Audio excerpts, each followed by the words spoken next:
Vice President Kamala Harris doesn't do press conferences, but she will do softball interviews on a basketball podcast. One of my guilty pleasures, especially when I'm on the road, are my Doritos. Oh, what flavor?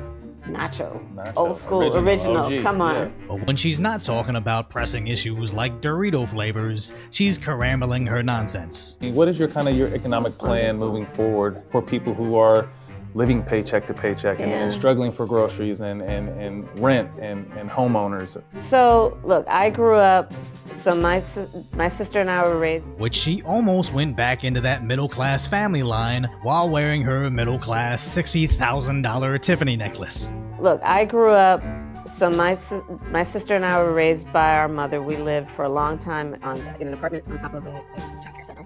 That child care center was actually owned by a woman who lived 2 doors down from us, Mrs. Shelton, who was small business owner. Small business and small business owners. I love our small businesses and focused on small businesses. And my vision overall is we need to build an opportunity economy in which we increase opportunity for all, including small business owners. So small businesses, community banks, community, and community, what the community wants. But it still didn't give her answer any more substance, which an economy based on opportunity sounds great until you realize her economic plans include price controls, federalized healthcare, and race-based government handouts. And who knows, maybe Steven Jackson and Matt Bowens from the All the Smoke podcast love all those socialist policies. I know I don't have to agree with everybody's political opinions just to enjoy their podcast about playing in the NBA, because I do actually watch their show. But something tells me at least Stack wasn't buying all of Carambola's answers. My best friend from kindergarten is still one of my best friends.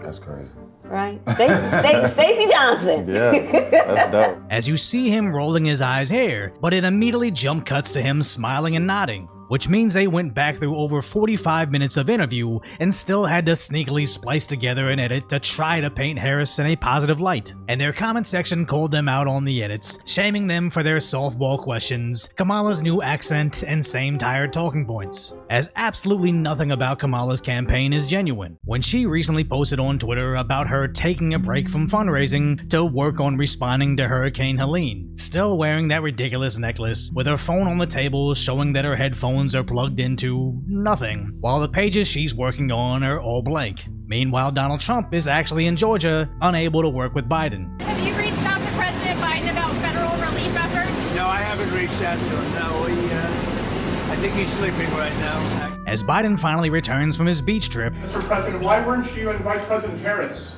here in Washington commanding this weekend? I was commanding. I was on the phone for at least 2 hours yesterday and the day before as well. I command. It's called a telephone. And all my security people. Is it not important for the country to see? yes, he's commanding the overrun shelters running out of food with FEMA nowhere in sight, and when asked if Americans will get more support, he rejects them. Are there any more resources the federal government could be giving them? No, we have pre-planned a significant amount of it, even though they didn't ask for it yet. So while the roads are destroyed in North Carolina, the streets are flooded with sand in Florida, and the homes are underwater in Tennessee, local residents are forced to fend for themselves, just like in Lahaina last year, where the locals had to jet ski in their own supplies.